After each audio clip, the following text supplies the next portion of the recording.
Panginoon. Noong panahong iyon, pumasok si Jesus sa Jericho at naglakad sa kabayanan. Doon may isang mayamang puno ng mga publikano na nagangalang Zacchaeus.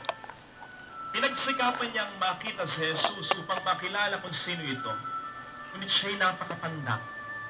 At dahil sa dami ng tao, hindi niya makita si Jesus. Kaya't patakbo siyang nagpauna at umakyat sa isang puno ng sikomoro upang makita si Jesus na magdaraan doon.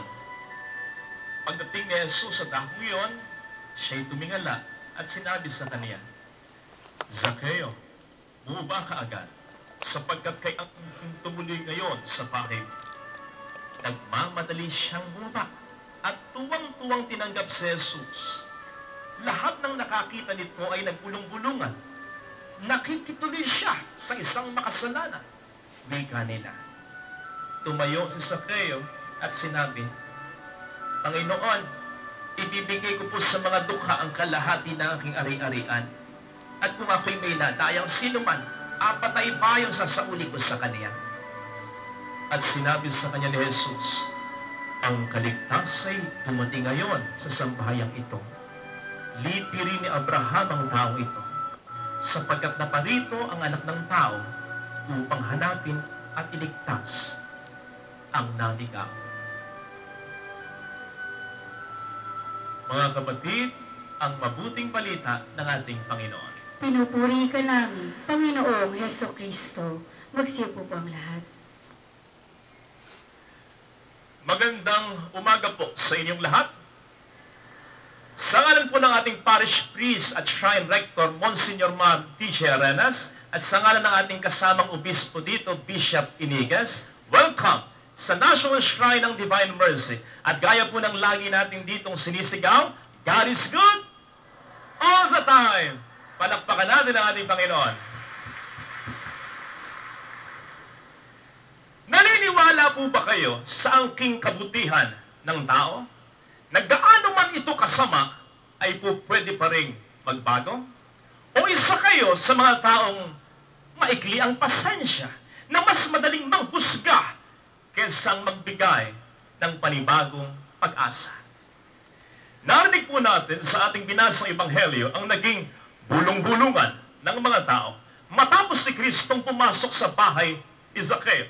At ang dahilan ay sapagkat si Zacchaeus para sa kanila ay isang napaka-masamang tao. Siya po kasi ayon sa ebanghelyo ang siyang puno ng mga publikano.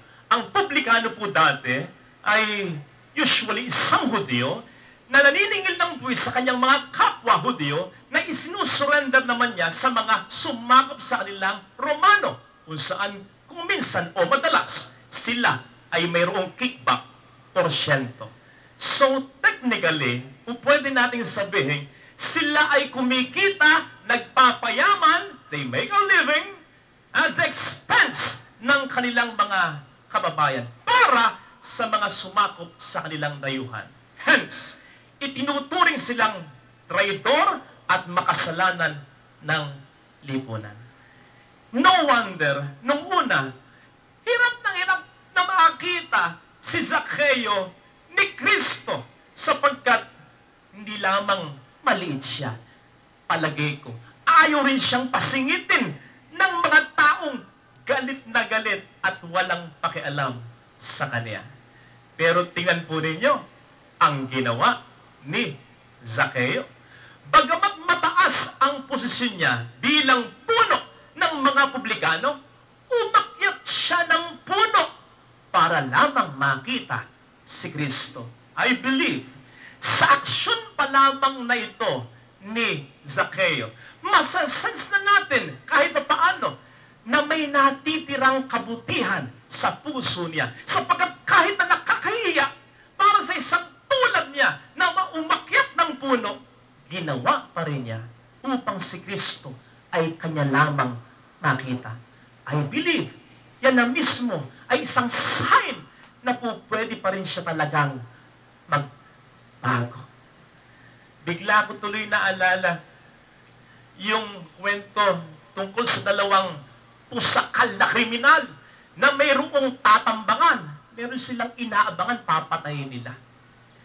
Napagtanto ng isang kriminal na doon sa eskinita lamang na yun, dumadaan yung target nila. So doon naghintay yung dalawa. Kaya lang, 1 oras na, 2 oras na, wala pa rin yung papatayin nila. So sa sobrang inip, nagtanong yung isang kriminal sa kanyang kapwa kriminal, "Pare, ano ka ba? 2 oras na tayong naghihintay dito. Wala pa rin yung papatayin natin. Sigurado ka ba na dito dadaan yun?" At sumagot ang kriminal na tinanong, "Oo, mare. Sigurado ako dito dadaan yun." "Nag-aalala na nga ako eh." "Ha?" sabi ng isa. "Ba't ka nag-aalala?" Sumagot ito, kasi nga hanggang ngayon, wala pa. Sana naman, walang masamang nangyari sa kanya." O kita nyo na, papatay na lang, nag-alala pa sa papatayin nila. Ang punto ko po mga kapatid, gaano man kasama ang isang tao, naniniwala ako na kahit pa paano, may natitira pa rin kabutihan ito.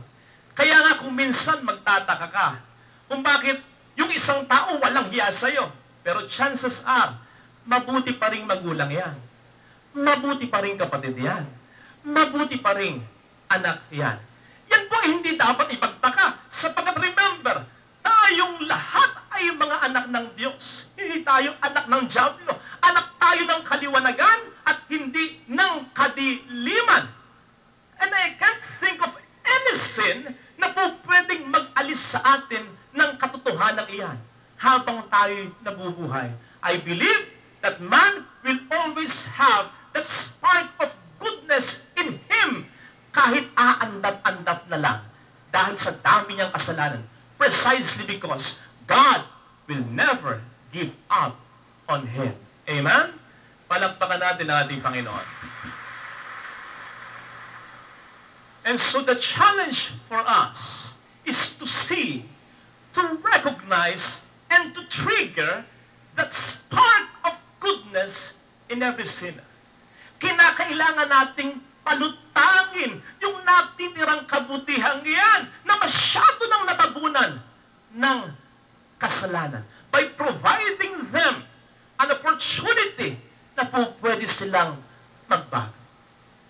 Yan ang ginawa ni Kristo sa mga kilalang makasalanan tulad ni Mateo, tulad ni Maria Magdalena, at ngayon, ni Zacchaeus. Look, siya mismo ang nagpaimbita sa bahay ni Zacchaeus. Something na talaga namang ikinatuwa ng publikano sapagkat sa kauna-unahang pagkakataon, may pumansin sa kanya. May nagbigay sa kanya ng halaga at may hindi humusga sa kanya sa kabila ng malaking kasalanan niya. Sino ngayon ang mag-aakala na sapat na pala ang oportunidad na ito na binigay ni Kristo para mabago ng tuluyan ang buhay ni Zacchaeus? Amen? Palakpakan natin ang ating Panginoon. Aminin man natin o hindi, mga kapatid, kung minsan, tulad din tayo ng mga kababayan ni Zacchaeus.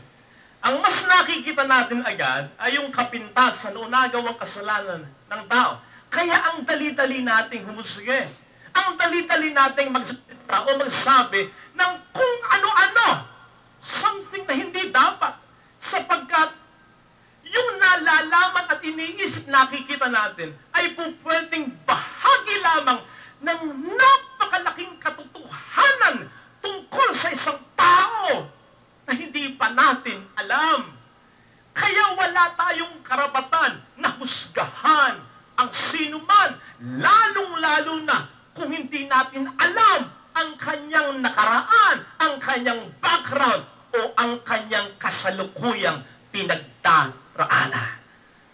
More so, hindi natin dapat i-generalize o i-conclude na masama agad ang isang tao dahil lamang sa iisa, dalawa, o maging 3 o 4 na palsong pag-uugali nito. Because for all we know, baka mas may kakayanan pang gumawa sa atin ng mabuti yan kapag sila ay nagbago. Narinig po ninyo, ang pangako ni Zaccheo kay Kristo. Panginoon, ibibigay ko po sa mga dukha ang kalahati ng aking ari-arian. At kung ako'y may nadakay ng sino man, 4 na ibayo ang isasauli ko sa kanya. Kita nyo na? Kaya ba natin gawin yan? Kaya bang gawin yan at least ng mga kababayan niyang nagpulong-pulungan sa kanyang likuran? Tapos, kung husgahan nila siya, gano'n na lang? I must confess, nangyari na po sa akin yan. Totoo po ito. Kilala niyo si Father JP? Pinagmimisa dito sa shrine. Hindi ko alam kung nanonood siya at ang kanyang pamilya. Kasi dati, first year ko sa philosophy, sa seminaryo, gusto kong magkaroon ng mga bagong friends, BFF. At isa si Father JP sa ginusto kong maging kaibigan. So one time, inaya ko siya na maglakad-lakad sa aming grounds sa seminaryo para makapaghuntahan. Dahan nga lamang, dahil ilang araw pa lamang kaming magkakilala, naubusan kami ng kwento sa isa't isa. Sakto naman, nakita ko sa di kalayuan, yung isang seminarista sa kabilang department sa high school na talaga namang aking kinaasara. Sa loob-loob ko, ayos to. May pag-uusapan kami ng bagong kaibigan ko. Sabi ko sa kanya, Parts, nakita mo ba yan? Hindi ko pa nayayabangan dyan. Sabi niya, Tol, hindi naman. Bakit? Inano ka ba niyan? Sabi ko, hindi naman pare. Kaya lang tinan mo, kung makaas ka, alam mo kung sino. Kung makalakad, kasi ganun maglakad yun eh. Malaking tao. Yabang-yabang. Sumagot si Father JP, si JP noon. Tol, hindi naman. Pare, nakita mo na ba kung paano maglaro ng basketball yan? Ako, napakagulang. Palibhasa, malaking tao. Nangangaya. High school pa lang naman. Naku, maniwala ka. Pare, may attitude problem yan. Sumagot siya. Tol, hindi naman. Yan din ang impression ng isang nakausap ko eh. Mayabang yan. Sumagot siya. Tol, hindi naman. Sumagot na ako, nagtanong na ako. Bakit kanina ka pa ba dyan? Hindi naman ang hindi naman. Kilala mo ba yan? Alam niyo, sabi ni Father JP, oo, si Robert yan. Kapatid ko yan. Sabay, alos.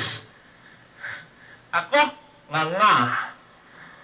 Kung meron lang push button nun, ipipress ko na. Kung pwede salang ma-eject ako o malubog ako sa aking kinatatayuan. But you know what?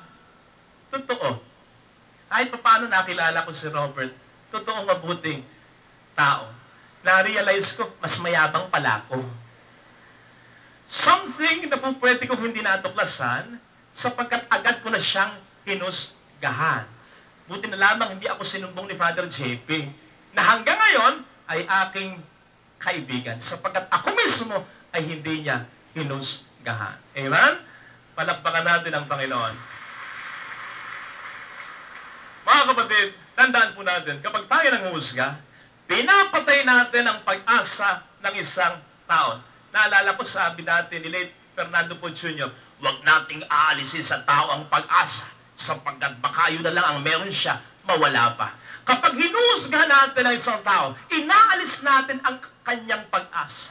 Ang kanyang pag-asa na magbago pa o ang kanyang pag-asa na patunayan sa atin ng ating mga iniisip biases against sa kanya ay hindi totoo. Sabi nga po ni Mother Teresa, when you judge people, you have no more time to love them.